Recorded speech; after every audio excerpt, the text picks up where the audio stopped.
Well, welcome to What Yacht To Do. As I say, stardate trip 138. We are going to go from Sylvan Beach here, where we spent a really nice quiet night on the wall, and we're going to go over to cross Lake Oneida and then go over to Brewerton and into ess-kay yards, where we plan to stay for 3 or 4 days. Just kind of take a rest. And have a few things done on the boat. A couple of things that I could do, but I prefer not to do. And a lot of you have asked about maintenance on the boat is, changing the air filters. I could change the one on the starboard engine real quickly, but it's the port engine that I could do, but I'd really rather have a mechanic help out with it. So those type of things that at your comfort level, maybe you have a mechanical background and you can do all that work, and that's great, and you feel confident doing it. But generally, when I do something, I incur another problem. So a man's got to know his limitations. So we'll take care of those types of things over there. We also had some things shipped to ess-kay yards, some things that we needed from Amazon, some fuel treatment things that we'll be putting into the tanks when we store her over the winter inside winter storage. A couple other things that I've even forgotten now, but well, actually one is a stylus for my phone, which I'm looking forward to getting that because I can't use my finger on it all the time. So today, really not a lot for the planning because it looks pretty calm out there, and I've looked at the winds on a number of different applications. And Rev, if you would just show this one here. This is windy, and you can get that on the iPad as well as an Android device. And then I have over here is, this is an Android, this is an LG phone. I have the same app here. And so what you can do is you can see here is the winds are coming from the west, northwest, and we match up the color here, so about 7 to 10. And you can go forward 3 hours, see how it's going to change over time. So, there it drops off at about 8 o'clock tonight. Okay, so not a real big challenge as far as winds go. So cross-checking that.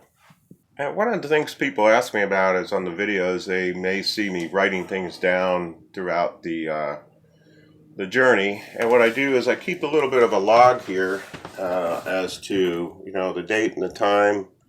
We're docked or we're underway, the position, I'll catch it sometimes, the latitude and longitude, the RPM and the speed, and then my fuel readings here, and I do those in 1/32 of fuel reading on the gauge, and so I'll put that down to see how we're progressing on there, and then the port hours and the starboard hours, the oil pressure and the temperature, and all those are really up here.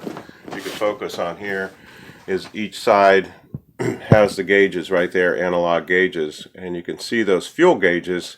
Right now they're not showing accurate because the power's not on to them, but trying to read those fuel gauges that's why I just split it up into 30 seconds of a tank, and then I have a little cheat sheet that shows me how many gallons are remaining in that particular tank. The forward tank takes 232 gallons on each side, and the aft tank takes 112 gallons on each side for a total of 688 gallons on board the Here's to Us. So fuel will be also trying to determine how much fuel we will need from Brewerton all the way up to Alexandria Bay, and then trying to balance it out. And also, we don't want full fuel tanks as we're in winter storage, and gotten varying degrees of hey, what should you do? And I talked to the yard up there, and they said a little over a quarter of a tank. Well, I think we're going to go probably closer to half tanks on them, 3/8 somewhere along there, and put some fuel additive in there as it sits for 6 months. So a little bit about keeping a log of what's going on. Sometimes it's useful to go back and look and say, hey, what was the fuel reading here, and if you have an issue. The route out of here is pretty, I see Lake Oneida out here But you can look here, it's very well marked as far as the channel. Red on the right, and so we will go that way and then into open water pretty much the whole way, and we'll take a look at the conditions and maybe run the Here's to Us at a higher RPM, get there a little bit earlier. Yay. Yay, revs up for that. So not a lot to really plan today, but you know, routinely going through all those steps, and we've already been down in the engine room, took a look at things down there. Everything looks like it's going good. Reb says it's going to be an easy getaway. So we've got a few lines over there on the side. So we've talked about that. Strategically, you know, we are still looking at trying to get the boat across the southeast edge of Lake Ontario. And so that could be a little bit of a challenge, but it's only about 35 miles of water that we'll have to go across, and planning to get to Sackett's Harbor. So be staging probably out of Fulton or Oswego, depending on what the weather patterns are doing. And no locks today. Rev is excited about that. And when we do proceed out of Brewerton, we'll have one more lock on the Erie Canal, and then I think it's 6 or 7, I think 7 locks on the Oswego Canal. And we're all going down now out to Lake Ontario's elevation. So I think I'm about ready to go. I don't think of anything else that we missed. Have you? No. Okay. Sounds good. So we will start the engines and cast the lines.